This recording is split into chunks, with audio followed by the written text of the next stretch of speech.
மகமாரி எல்லாம் கேட்டீங்க.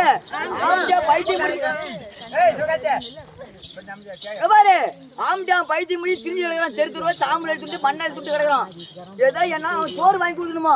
என்னால முடிஞ்சு ஒரு 50 ரூபா பணம் போடுறேன். ஏதோ உங்களால முடிஞ்சு பணம் போட்டு போடு சாமி, பணத்தை போடு. அவர் பசி என்ன பசி என்ன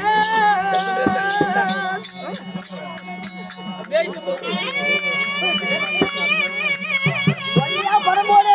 அப்படி கையில காட்சி இல்லைன்னா வச்சுக்க, கழுத்துல மூக்குல கட்டி கட்டி போட்டு போங்க. பணம் ஆயிக்கிறேன்.